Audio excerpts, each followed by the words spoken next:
Estamos viviendo un tiempo en que la palabra de Dios está siendo atacada. Tiempos en que es más importante cómo me siento que cómo realmente estoy. Tiempos en que la situación económica se sobrepone a los valores espirituales. Estamos cambiando. Y estamos cambiando no para bien, para mal. Sin embargo, esto no es nuevo. La humanidad siempre está caminando buscando su propio beneficio. Aún por encima del beneficio común, Cristo nos enseñó la importancia de velar por nuestra relación con Dios y el prójimo. Ayer escuchábamos el programa Estamos Contigo, con Miguel Díez, Mari Carmen Jiménez, aquí en directo en Radio Solidaria, y hablaban sobre el velar, el aprender a velar. Cristo nos enseñó la importancia de velar. Velar en todo momento. Velar por el prójimo. Velar por nuestra familia. Velar por la congregación. Velar por el ministerio. Estar preparados. Estar con la lámpara encendida. Con el aceite al 100%.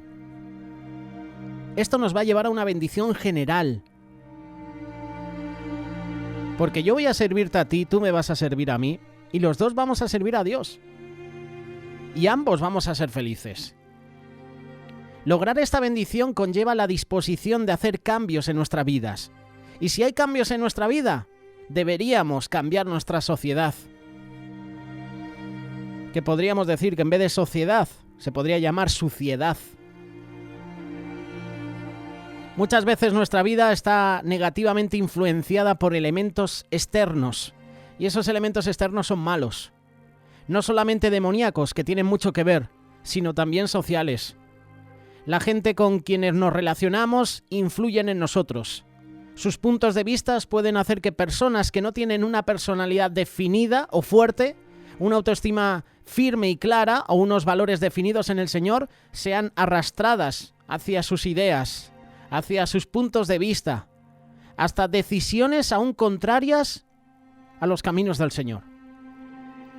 Por eso necesitamos un cambio que nos ayude a ser de bendición para otros. Un cambio que solo puede provocar Cristo en nuestra vida. Y esto es lo que vamos a ver reflejado en este espacio Aprendiendo de. Hoy quiero hablarte de el endemoniado gadareno. Porque la Biblia lo menciona como el endemoniado, ¿verdad? Es la etiqueta que ya se ha quedado con este personaje. Pero él recibió el milagro, él recibió la sanidad, él recibió la liberación y ya no era endemoniado. Así que es el ex endemoniado gadareno. Un hombre que cambió para bien e impactó su comunidad. Esta historia la podemos encontrar en los Evangelios. Yo tengo referencia de Marcos capítulo 5, versículo del 1 al 20, pero este pasaje o esta historia también está en Mateo capítulo 8 y en Lucas capítulo 8.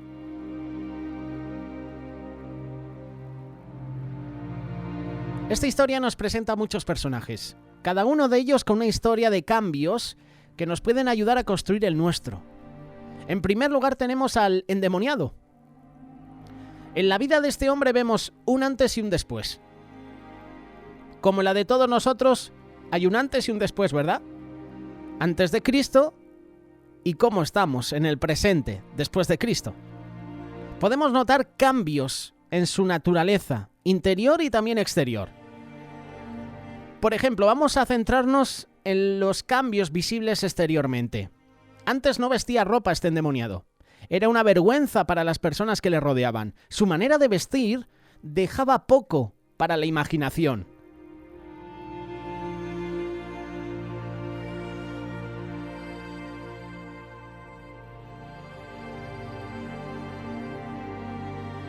La palabra de Dios también dice que antes no moraba en casas. No podía valorar la importancia de la buena convivencia en familia. Vivía, la palabra lo dice, en los sepulcros. Andaba en soledad. Es el tema que nos ha compartido también hace unos minutos Adolfo Mazariegos. Manejar la soledad. ¿Cómo manejaba la soledad este endemoniado?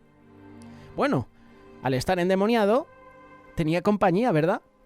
Tenía la compañía de legiones de demonios. No estaba solo. El tema que estaba mal acompañado. El hecho de estar poseído por estos demonios le influenciaba a apartarse de los que le amaban y deseaban tener una comunicación integral con él. No se controlaba tampoco. Sus acciones eran potencialmente generadoras de peligros para otros, aún para él mismo. Todo esto contrasta con el gran deseo de Dios de que vivamos en esta tierra sobria, justa y piadosamente, como dice Tito capítulo 2, versículo 12. Pero gracias a Jesús, hubo un cambio en él.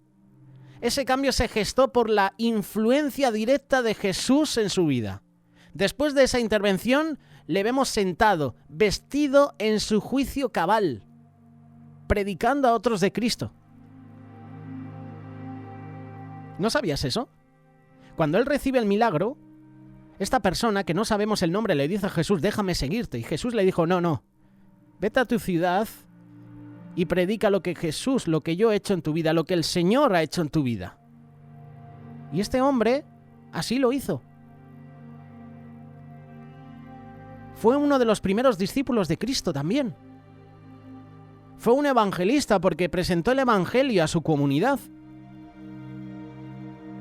No solo recibe el milagro en su vida, no solo recibe la liberación, sino que va a predicar de Cristo, de lo que había hecho en su vida. ¿Y tú y yo hacemos lo mismo? ¿O solo nos quedamos con el milagro? Como esos leprosos que se presentan ante el sumo sacerdote y solo uno vuelve para dar las gracias a Jesús. Se quedaron con el milagro, pero no se quedaron con Jesús. Este hermano recibe la sanidad en su vida, recibe el milagro en su vida y quiere seguir a Jesús, pero Jesús le dice, no, predica el evangelio. Predica las cosas que el Señor ha hecho en tu vida. Antes estaba poseído. Había dado el control de su vida a otros.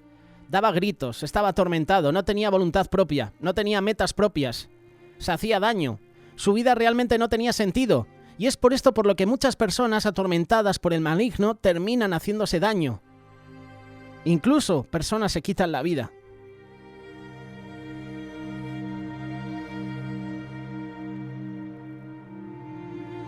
Este hombre tenía un vocabulario religioso, pero un comportamiento carnal. Esto era así por la influencia del mal y la no presencia de Jesús en su vida. Su primer acercamiento con Jesús demuestra el conocimiento de su persona, pero no la propiciación de su deidad. Esto claramente nos hace ver que el demonio que le poseía tenía el control sobre su vida. Y después le vemos en su juicio cabal. Tenía voluntad propia, tenía metas para su vida. Antes era feroz, ahora era feliz. Casi, había que hacer el chiste, estaba fácil. De feroz a feliz. Había dejado a Cristo dirigir su vida. Estaba tratando de imitar. Fíjate, al final le dice, Señor, déjame seguirte. Quiero ir en pos de ti. Y Jesús se lo niega.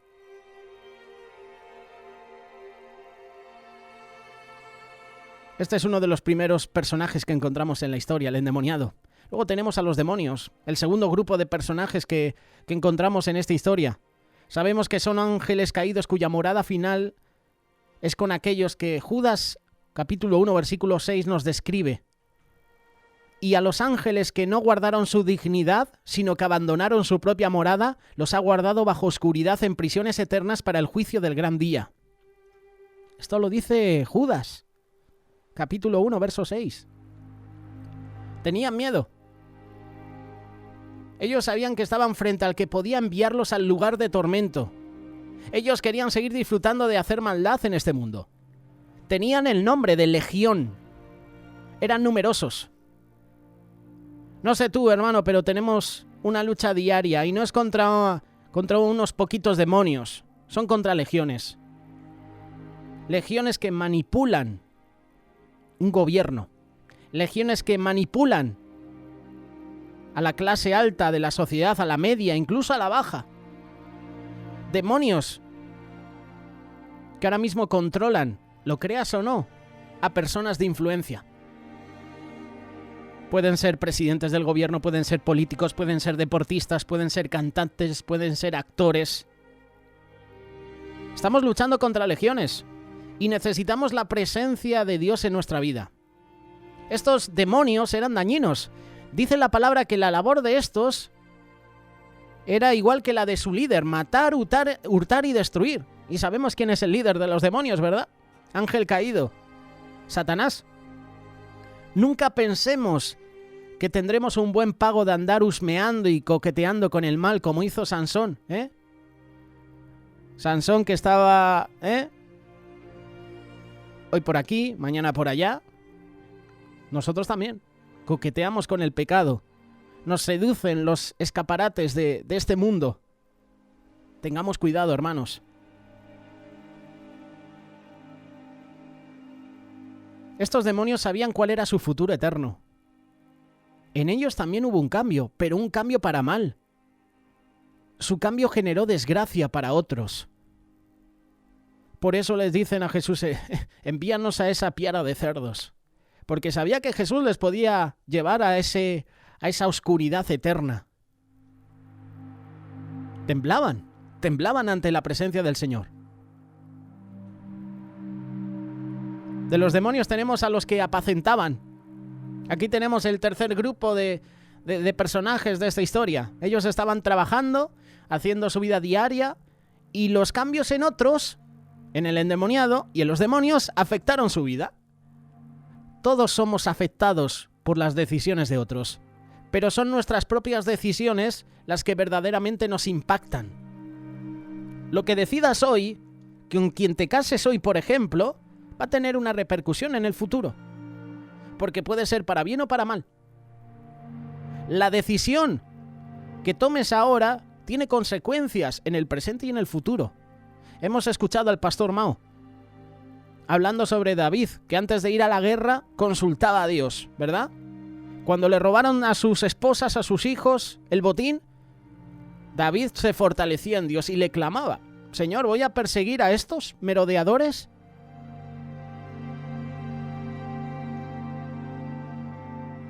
La decisión que tomó David de consultar a Dios trajo bendición a los soldados que querían apedrearlo. Y el Señor le da la victoria. Imagínate si David actúa en sus fuerzas, sin consultar a Dios. A lo mejor le podían herir en batalla y podía morir. A lo mejor perdían a sus familiares, sus seres queridos. Habría derrota en el pueblo. Pero consultó a Dios. Decisión importante que marcó y afectó la vida de otros. Estos que apacentaban huyeron del lugar, atemorizados. Acusaron a Jesús de lo que había pasado. Ellos no se fijaron en la bendición al hombre que por años les había causado problemas. Acusaron al que podía hacerles vivir para siempre en el cielo. Acusaron a Jesús. Es como esos fariseos hipócritas, que veían a los mendigos, que veían a los enfermos, y Jesús hace el milagro en sus vidas, y en vez de centrarse, tenemos aquí ante el Hijo de Dios que hace milagros. En vez de eso le criticaban: oye, no puedes hacer milagros en un sábado, hay que descansar. Estaban ciegos. Igual que estos que apacentaban. Veían al endemoniado que siempre les atacaba, y de repente hay un cambio en su vida, y en vez de agradecer a Dios, en vez de sentir curiosidad de ver por qué ha sucedido eso, huyen atemorizados. Cuidémonos de, en medio del fragor de nuestras batallas, volvernos en contra de nuestra iglesia. Yo conozco tristemente a hermanos que trabajan o que han trabajado en la ONG Remar, que han trabajado incluso como siervos en la iglesia Cuerpo de Cristo, por ponerte un ejemplo, porque yo los ejemplos que doy son lo que vivo, y en vez de estar agradecidos se levantan contra el ministerio, se levantan contra los hermanos, contra la iglesia. Cuidémonos de, en medio del fragor de nuestras batallas, volvernos en contra de nuestro pastor, en contra de nuestro esposo, de nuestra esposa, de nuestros hijos, de nuestros hermanos, de nuestro Dios. Porque siempre echamos la culpa a Dios de los problemas. ¿No será que no consultaste a Dios y tomaste tú las decisiones?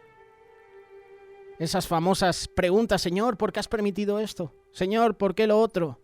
Señor, si realmente existes, ¿por qué no calmas la maldad que hay en el mundo? ¿No será que estamos recogiendo lo que estamos sembrando por apartar al Señor de nuestra vida?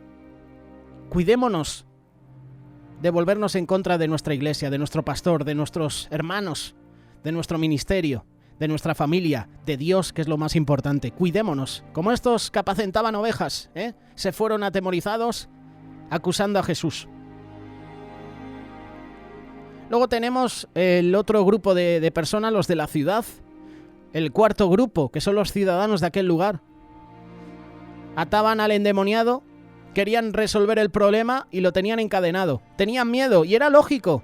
Había demonios influyendo en el lugar. Rechazan al Señor después de ver el resultado del problema porque valoraban más lo material. Se maravillaron del testimonio del ex endemoniado, pero rechazaron al Señor. Aceptaron al predicador. Aceptaron, que sí, que estaba sano, pero aceptaron el testimonio del endemoniado. Pero no aceptaron al que hizo el milagro, a Jesús. Se necesitan hombres y mujeres dispuestos a explicar a otros las bendiciones de la vida. Necesitamos a hermanos y hermanas que den testimonio cada día de lo que el Señor hace en su vida. Y yo puedo decir que soy un testimonio real de lo que el Señor hace en mi vida. Yo puedo dar testimonio de dónde el Señor me ha sacado. A mí, a mis padres, a mis hermanos, a mis compañeros de trabajo, a mis pastores, a mis autoridades. Yo puedo dar testimonio de la ONG en la que estoy trabajando como voluntario. De cómo el Señor año tras año, día tras día nos bendice. Cuando otros se levantan, para criticar, para murmurar, para echar abajo 38 años de ministerio. Vemos cómo el Señor nos sigue ayudando, sigue haciendo justicia. Seguro que tú tienes un testimonio grande de lo que Dios hace en tu vida. Compártelo a otros. A lo mejor el Señor te ha sanado de alguna enfermedad, compártelo a otro que a lo mejor está viviendo por ese momento. No te calles, tu testimonio puede ayudar a muchos. El tema es que no lo queremos compartir. El tema es que sentimos vergüenza a veces. ¿Qué pensarán de mí? ¿Qué dirán? No tengas temor. ¿Qué nos enseñan estos personajes? Esa es la pregunta. Creo que la mejor enseñanza que hemos podido anotar es que todos cambiamos. Más importante es que todos podemos cambiar para bien. Hay cosas que no están en nuestro control. Sin embargo, nuestra respuesta siempre lo está. Y tú y yo cada día estamos cambiando. Y el único que produce el cambio en nuestra vida, ¿sabes quién es? Efectivamente, Jesús. Jesús viene a Gadara, porque era el endemoniado gadareno, era de Gadara. Jesús se encuentra con el endemoniado. Jesús le saca el demonio. Jesús se siente rechazado por la gente. Es decir, que la gente se molesta con Jesús. Jesús se va de Gadara. Ya no hay endemoniado. Luego tenemos el endemoniado. Caso problemático. Tiene un encuentro con Jesús. Su vida cambia. Tenemos a los demonios. Como decía mi tío, el mangui. Y a los manguis. Estaban dentro de este hombre. Fueron sacados del hombre por Jesús. Se metieron en los cerdos. Tenemos a los cerdos también, que estaban vivos. Que los cerdos estaban comiendo, estaban a su bola. No tenían la culpa. Y los demonios se metieron allí. Con ellos. Se mataron. Tenemos a la gente, que estaban preocupados por su seguridad física, por este endemoniado que los amenazaba. Estaban molestos porque perdieron sus finanzas. ¿Qué es lo que puedes notar en este grupo de personas? Cambios. Tú y yo cambiamos cada día, para bien o para mal. Todos cambiaron. Y nuestra actitud, esto se lo escuché a un pastor, nuestra actitud nos genera nuestra realidad. Nuestras decisiones cambian nuestras acciones. No las acciones en el banco, que también depende. Pero nuestras decisiones cambian nuestras acciones. Quizás andamos como el gadareno, viviendo la vida siguiendo los patrones y las direcciones de otro, del diablo, de los deseos carnales, de las aspiraciones financieras, pero no nos estamos preocupando de lo que Dios quiere para nuestras vidas. Cuando este hombre cambió, todos fueron beneficiados. El cambio en la vida de una persona debe beneficiar su comunidad. El mandamiento es dual. A Dios sobre todas las cosas y al prójimo como a ti mismo. Para que haya un cambio, debe haber una decisión. ¿Cómo cambió el gadareno? Reconoció quién era. Un endemoniado dirigido por el mismísimo diablo. Dirigido en actitudes, emociones, direcciones, metas, etc. Reconoció quién es él. Reconoció a Jesús, quien pagó el precio por nuestras faltas. Se sentó a sus pies, buscó aprender de él, buscó su dirección, procuró una relación con él. Se involucró y tomó metas espirituales, y cuando conoció a Jesús inmediatamente entendió que debía hacer lo que él le mandaba. Decidió imitarle, salió a alcanzar a otros como Jesús lo había alcanzado a él, quería alcanzar a otros. Reconoció lo que Jesús había hecho en su vida. Decidió contárselo a todos. Se convirtió en un siervo al servicio de Dios. Y a manera de conclusión, esto debe ser una aplicación para nuestra vida. La vida está forjada en los cambios que realizamos. Cambios que deben ser hechos para bien y no para mal. Como el gadareno, somos de un lugar. Por eso te pregunto, ¿cómo nos estamos comportando en ese lugar? ¿Cómo te estás comportando en la iglesia, en tu casa, en el instituto, en la universidad, en el colegio, en el trabajo, en tus relaciones, en tu intimidad? ¿Cómo te estás comportando? Hubo una diferencia en la vestimenta del hombre al conocer a Jesús. Cambió. De estar desnudo, se vistió. Y hoy en día tenemos un gran problema en las congregaciones, no solo con vestir. Hombres como mujeres y mujeres como hombres van más allá. Y es la falta de formalidad. ¿Con quién nos estamos relacionando?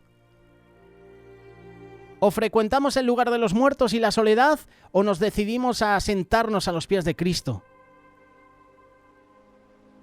Hay que salir a las ciudades, a hablar a otros de Jesús. Es tiempo de salir, aunque estemos en plena pandemia, en medio de una pandemia, tenemos que predicar el Evangelio. Tenemos que salir a las calles. Tomando medidas, por supuesto, pero hay que salir a las calles a predicar el amor de Cristo. Está bien que lo hagamos a través de las redes sociales, pero hay mucha gente que no usa redes sociales y necesita recibir el mensaje. Tú vas por la calle y ves a muchas personas con la mascarilla, andando rápido para llegar a casa, para llegar al trabajo. Evangelizar puede ser un buen motivo para que esa persona conozca a Cristo. Y no solo esto, tú puedes encontrar mucho más. La palabra es viva y eficaz, y tomemos decisiones en nuestra vida. Acerquémonos más a los pies del Señor y dejemos que Dios cambie nuestras vidas para bien. Si Dios cambia tu vida, tú puedes cambiar la vida de otros, tú puedes cambiar la comunidad donde estás viviendo. Solo hay que tomar la decisión correcta. Y la decisión correcta es aceptar a Jesús en nuestra vida.